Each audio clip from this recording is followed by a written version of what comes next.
ये आपको पता है कि मैं कंटिन्यू प्रैक्टिस सेट करवा रहा हूँ आपको, और इसका किसी का पीडीएफ चाहिएगा तो मेरे व्हाट्सएप नंबर नीचे दिया गया है, उस पर मैसेज कर दीजिएगा। वीडियो का लास्ट में देखिएगा, वीडियो ने यहाँ पर लास्ट में मेरे व्हाट्सएप नंबर दिया हूँ, ठीक है। तो जिसको भी चाहिएगा मेरे व्हाट्सएप पर कमेंट कर दीजिएगा, ठीक है। तो आइए वीडियो को शुरू करते हैं। 50 क्वेश्चन तक करवा दिया हूँ। 50 क्वेश्चन इसलिए करवा रहा हूँ ताकि आपको ज़्यादा लंबा वीडियो भी ना बने और आपको पढ़ने में भी आसानी हो। तो आइए देखिए पहला क्वेश्चन क्या कह रहा है यहाँ पर। Question number 51। क्वेश्चन नंबर 51 कह रहा है कि स्त्री शिक्षा के विरोधी कृतकों का खंडन पाठ के आधार पर स्त्री शिक्षा का विरोध करने वाले को क्या कहा गया है। तो 51 का आंसर क्या होगा? ए और बी दोनों कहा गया, पागल और गृहस्थ कहा गया। नेक्स्ट क्वेश्चन, यतीन्द्र मिश्र को निम्नलिखित में से कौन सा पुरस्कार प्राप्त हुआ है। तो इनको भारत भूषण अग्रवाल कविता स्मृति पुरस्कार, हेमंत स्मृति कविता पुरस्कार, ऋतुराज सम्मान पुरस्कार, उपरोक्त सभी पुरस्कार इन्हें मिला गया किसे? यतीन्द्र मिश्र को। नेक्स्ट, नौबत खाने में इबादत पाठ के आधार पर बिस्मिल्लाह खां किसके प्रति गहरी श्रद्धा रखते थे। तो किसके प्रति रखते थे? बाबा विश्वनाथ और बालाजी मंदिर दोनों के प्रति। आंसर सी होगा, ए और बी दोनों। आप कमेंट करके हमें बताना दोस्त कि आपके कितने 50 में से सही हुए हैं, ठीक है। इसका 1 से 50 तक का दूसरे वीडियो में है और 1 से 50 से 100 तक दूसरे वीडियो में, ठीक है। कमेंट करके बताना कि आपका कितना क्वेश्चन सही हुआ इसमें से। नेक्स्ट, नौबत खाने में इबादत पाठ में लेखक ने बिस्मिल्लाह खां के रुचियों, अंतर मन की बुनावट, संगीत की साधना और लगन को किस भाषा में व्यक्त किया है। तो 54 का ए आंसर होगा, संवेदनशील भाषा में। अब क्या है ना दोस्तों कि बहुत सारे लड़कों को, भाई को मेरा लगेगा कि ना भाई ये सब बोरिंग लगेगा उन लोगों को, लेकिन ये उसी दिन बोरिंग आपको लगेगा ना जब, अभी तो नहीं पढ़ रहे लेकिन जिस दिन एग्जाम होने बैठिएगा ना उस दिन में तारे नज़र आ जाएंगे आपको, याद रखिएगा, ठीक है। मैं फालतू क्वेश्चन नहीं टाइप करके इतना मेहनत से पढ़ा रहा हूँ आपको, ठीक है। बाकी नहीं पढ़ेगा तो इसमें आपका खट्टा है, मेरा तो कुछ नहीं जाएगा। आपको एग्जाम देना है, हमें तो देना नहीं है। तो उसी दिन समझ में आ जाएगा आपको कि मैं बोरिंग पाठ पढ़वा रहा था कि क्या करवा रहा था, ठीक है। मैं एक तरह से इसका रिवीजन करवा रहा हूँ आपको, ठीक है। नेक्स्ट क्वेश्चन, यतीन्द्र मिश्र ने किस कवि पर आधारित दो रचना की है। तो किस कवि पर आधारित दो रचना की है। तो कुंवर नारायण पर आधारित इन्होंने दो रचना की है। किसने? यतीन्द्र मिश्र ने। नेक्स्ट, संस्कृति पाठ में लेखक के अनुसार भवत आनंद कौशल्यान किसके व्यक्तित्व और कृति तत्व से प्रभावित है। 56 का आंसर होगा, 56 का आंसर होगा गांधी जी, ठीक है। आंसर नंबर सी होगा। थोड़ा सा टाइपिंग मिस्टेक हो गया दोस्त। नेक्स्ट, संस्कृति पाठ के आधार पर किसकी खोज एक बहुत बड़ी खोज मानी जाती है। तो किसकी खोज बहुत बड़ी मानी जाती है। तो आग की खोज। यहाँ पर अब ए और बी दोनों मत लगा, केवल आग आंसर होगा कि आग की खोज बहुत बड़ी मानी जाती है। नेक्स्ट, भदंत आनंद कौशल्यान क्या थे। तो क्या थे आपको पता है, बहुत भिक्षु थे, is the right answer. Next, संस्कृति पाठ के आधार पर हमें कौन सी नई प्रेरणा मिलती है। तो संस्कृति पाठ के आधार पर हमें मानव सेवा के लिए प्रयत्नशील रहें, नई वस्तुओं का निर्माण करना, आत्मविनाश से बचना चाहिए और उपरोक्त सभी इज द राइट आंसर होगा, ठीक। नेक्स्ट, माता का आंचल पाठ के आधार पर बताइए कि मृदंग क्या है। क्वेश्चन भाई 200% छपेगा, ठीक है। नहीं विश्वास है तो देख लीजिएगा। मृदंग एक आपको भी पता हुआ है एक वाद्य यंत्र है, मैंने एक शहनाई वादक, चाहे बांसुरी चाहे सितार, ठीक है। नेक्स्ट, माता का आंचल पाठ के आधार पर बताइए कि बच्चों के लिए खेलने के साधन क्या थे। तो बच्चे के लिए खेलने के साधन मिट्टी भी थे, पानी थे, पेड़ थे, उपरोक्त सभी, ठीक है। बच्चे छोटे छोटे बच्चे सभी से खेलते हैं, मिट्टी पानी, ठीक है। नेक्स्ट, माता का आंचल पाठ के आधार पर बताइए कि लेखक निम्नलिखित में से क्या बनकर बाबूजी की गोद से बाहर आते थे। तो क्या बन के आते थे। तो कन्हैया बनकर आते थे, ठीक है। कन्हैया, कृष्ण भगवान, कृष्ण भोला। नेक्स्ट, जॉर्ज पंचम की नाक पाठ के आधार पर बताइए कि रानी एलिजाबेथ की हिंदुस्तान, पाकिस्तान और नेपाल के दौरे पर परेशान कौन था। तो कौन सा परेशान था पता है आपको। दर्जी परेशान था, ठीक है। थोड़ा सा टाइपिंग मिस्टेक हो जाता है भाई, हाथ से लिखना, थोड़ा बहुत हिंदी समझ ही रहे, थोड़ा टाइपिंग मिस्टेक हो जाता है, बाकी तो उतना आप समझ जाएंगे। नेक्स्ट, जॉर्ज पंचम की नाक पाठ के आधार पर बताइए कि मूर्तिकार ने जॉर्ज पंचम की मूर्ति पर नाक लगाने के लिए कौन सा उपाय बताया था। तो उन्होंने उपाय बताया, 64 का इज द राइट आंसर, कि मूर्तियों की नाक लगाने के लिए, बच्चों की मूर्तियों की नाक लगाने के लिए, जिंदा नाक लगाने के लिए, उपरोक्त सभी। तो मूर्तिकार ने जॉर्ज पंचम की मूर्ति पर लगाने के लिए कौन सा उपाय बताया। उन्होंने बताया कि जिंदा नाक लगा दे क्या हम। Option number C answer right होगा। नेक्स्ट, जॉर्ज पंचम की नाक पाठ के आधार बताइए कि निम्नलिखित में से किस क्षेत्र का काया पलटने लगा था। तो किसका काया पलटने लगा था, तो दिल्ली का। ठीक है, 65 का is the right answer, Delhi के ही काया पलटने वाला था। नेक्स्ट, सना सनाहार जोड़ी यात्रा वृत्तांत के लेखक कौन है। मैं आपको बहुत बार बता चुका हूँ। सना सनाहार जोड़ी जिसके अर्थ होते हैं छोटे छोटे अपने हाथों को जोड़कर। छठा का राइट आंसर होगा मधु कंकरिया। मधु कंकरिया ने सना सनाहार जोड़ी के लेखक हैं। नेक्स्ट, सना सनाहार जो पाठ के आधार पर बताए कि गैंगटोक से एमथांग की दूरी कितनी थी। अभी तक मुझको याद है गैंगटोक से एमथांग की दूरी 67 का राइट आंसर 149 किलोमीटर।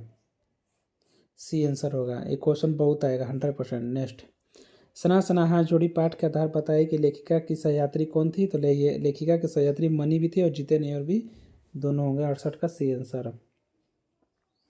नेक्स्ट, यही तैयां झुलानी हैरानी हो रामा पाठ के लेखक कौन है। बताइए। अभी सब क्वेश्चन में बताइए, इसका आंसर आप लोग कमेंट में बताना। ठीक है, बता चुका हूँ मैं।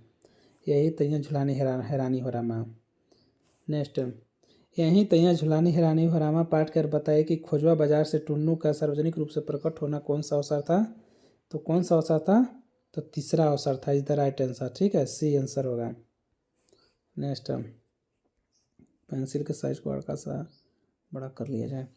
यहीं तैयां झुलानी हो रामा पाठ में लेखक के अनुसार टुन्नू किसके व्यवहार में प्रभावित हुआ था। तो पता ही आपको, प्रेम हो गया था उसको किससे, तो दुलारी से। दुलारी भी कौन था, एक मतलब बाजार उजार में जाके मतलब गाना गाया ना, गायक समझिए एक तरह से।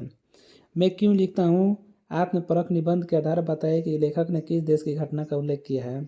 किस देश की लेखक का घटना उल्लेख किया है, हिरोशिमा, जो कि को पता है कहाँ है, जापान में। नेक्स्ट, मैं क्यों लिखता हूँ आत्मपरक निबंध के आधार पर बताइए कि लेखक ने किस देश की यात्रा के दौरान पत्थर में सफ़ेद छाया देखा। किस में देखा, तो जापान जब जा रहे थे और ट्रेन में बैठकर तब उन्होंने लिखा था और देखा था सब। नेक्स्ट, मैं क्यों लिखता हूँ आत्मपरक निबंध का बताइए कि लेखक ने सड़क के किनारे पत्थर की किसकी छाया देखी। तो पत्थर के किनारे किसकी छाया देखा थी, मनुष्य की छाया देखी थी। नेक्स्ट, निम्नांकित में से कौन सा शब्द जातिवाचक संज्ञा नहीं है। अब यहाँ से 25 क्वेश्चन आपके हिंदी व्याकरण के आ चुके हैं। इस द राइट आंसर बताइए जातिवाचक संज्ञा कौन नहीं है। सुंदर एक जातिवाचक संज्ञा नहीं है। ठीक है, बाकी जवान, बालक, मनुष्य सब जातिवाचक संज्ञा है। नेक्स्ट, नीचे लिखे शब्दों का वह जोड़ा चुनिए जो एक दूसरे के विलोम न हो। यहाँ पर देखिएगा न हो दिया है, तो जय पराजय है ही। धर्म पूर्ण क्या होगा बताइए आपके हिसाब से, धर्म पूर्ण होगा। ठीक है, धर्म है, यहाँ धर्म है तो यहाँ पाप होना चाहिए था, चाहे पुण्य है तो पाप होना चाहिए था। नेक्स्ट, किस समास के दोनों पद मिलकर एक नया अर्थ प्रकट करते हैं। इसके लिए समास की परिभाषा आपको याद करना पड़ेगा। ठीक है, फिलहाल याद कर लीजिए। बहुव्रीहि समास ऐसा है जिसका दोनों पद मिलाएंगे तो एक नया अर्थ बन जाएगा। नेक्स्ट, गौशाला में कौन सा समास है। देखिए समास भर भर के पूछ रहा है, तो गौशाला में तत्पुरुष समास है। समास भाई पढ़ के जाइएगा ताकि औरों से आप 4-5 नंबर आगे रहेंगे। नेक्स्ट, आँख लगना मुहावरे का सही अर्थ होता है निंदाना। आपको पता ही होगा ये सब। हिंदी व्याकरण आपको स्ट्रॉन्ग है, पता है, उड़ा दीजिएगा एकदम, पेपर के खोपड़ी में छेद कर दीजिएगा। अक्ल का दुश्मन होना मुहावरे का अर्थ आपको पता ही है कि महामूर्ख होता है, महामूर्ख। नेक्स्ट, कांटा बोना मुहावरे का सही अर्थ क्या है। कांटा बोना का होता है हानि पहुंचाना, दूसरे को हानि पहुंचाना, जैसा कि कुछ लोग कमेंट में करते हैं, हानि पहुंचाते हैं हमें। नेक्स्ट, त्रिभुज में कौन सा समास है। भाई बहुत ही शानदार, बहुत ही सुपर कोपन। त्रिभुज में दिगु समास है। दिगु और द्वंद्व में देखिए बहुत कन्फ्यूजन होता है, एकदम ध्यान रखिएगा।